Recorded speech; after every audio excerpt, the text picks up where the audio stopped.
आजिर video रे छिंक बा sneezing बारंबार जदि आपनको होउची तेबे ताहाको घरोई उपचार द्वारा किपरि ठीक करिवे सेही विषय रे क्लियरली कहा जायछि।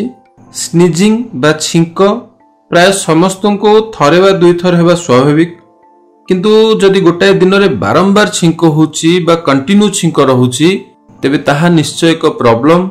एपरि बारंबार छिंक हेबा द्वारा रोगी बहुत चिड़चिड़ा स्वभाव हो जाए, विरक्तिया मध्य फील करे, ता सह किछि रोगी छिंक सह हेडेक रो प्रॉब्लम मध्य देखा जाए।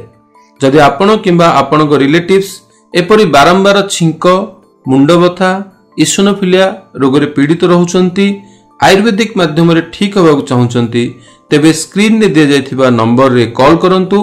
100% आयुर्वेदिक मेडिसिन सह 100% श्योर शॉट रिजल्ट। बारंबार छिंक को घरोई उपचार माध्यम रे किपरि ठीक करिवे ताहा जानिबा पूर्वरु जदि आपण एही चैनल को वर्तमान पर्यंत सब्सक्राइब करि नाहंती तेबे चैनल को सब्सक्राइब करंतु, बेल बटन ऑन करंतु। Health Ayurveda home remedies video Odia भाषा रे देखंतु। तो वर्तमान जानिबा फर्स्ट होम रेमेडी जहा कि अदा। तो किपरि व्यवहार करि परिबे अदा को छिंक ठीक करिबारे।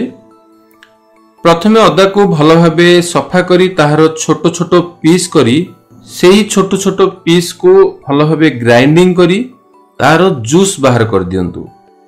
सेही जो अदार जूस बाहरिला सेथिरे अध चामच गुड़ को मिक्स करी दिन को 2 थर व्यवहार करंतु। एहा छिंक को कंट्रोल करिबा सह ठंडा छिंक, कफ एहीपरि रोग मध्य काम देइथाय। सेकेंड होम रेमेडी एथिरे रसुण रो आवश्यक। किपरि व्यवहार करिवे ठीक से बुझंतु। 3 रु 4 टी रसुण कोळ नियंतु बा तार जो छोटो पीस नियंतु एवं एहा को भल भाबे ग्राइंडिंग करी पेस्ट फॉर्म रे तैयारी करंतु। ए जो पेस्ट प्रिपरेशन हैला सेथिरे 1 ग्लास पानी सह ताहाको भल भाबे 3 रु 4 मिनट सिझेई दियंतु। ठीक से सिझी गला परे नेक्स्ट स्टेप रे एहा को छाणी हल्का गरम थिबा समय रे सेही पानी को पियंतु। एहा छिंक जो बारंबार होइथाय ताहाको कंट्रोल करिबारे हेल्पफुल होइथाय। होम रेमेडी नंबर 3 एथिरे जुआनी रो आवश्यक। तो किपरि एहा को व्यवहार करिवे। फर्स्ट मेथड होची 1 ग्लास पानी नियंतु, सेथिरे 1 चमच जुआनी को मिक्स कर दियंतु एवं ताहाको भल भाबे 3 रु 4 मिनट खंडे सिझांतु। ताहा सिझी गला परे ताहाको छाणी से जो गरम पानी बा हल्का गरम पानी थिबा समय रे ताहाको पियंतु। आपण एथिरे टेस्ट पई अल्प महू मध्य मिसाई परिवे। एहा स्नीजिंग को ठीक करिबारे बहुत हेल्पफुल होइथाय।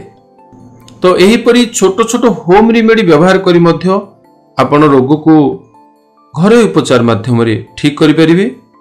एही परि सब वीडियो पई चैनल को सब्सक्राइब करंतु। जेते होई परिबो वीडियो को लाइक करंतु, शेयर करंतु। आपनको फेसबुक ग्रुप, व्हाट्सएप ग्रुप माध्यम रे जहा क्वेश्चन रहिला और सजेशन रहिला ताहा कमेंट बॉक्स रे कमेंट करंतु।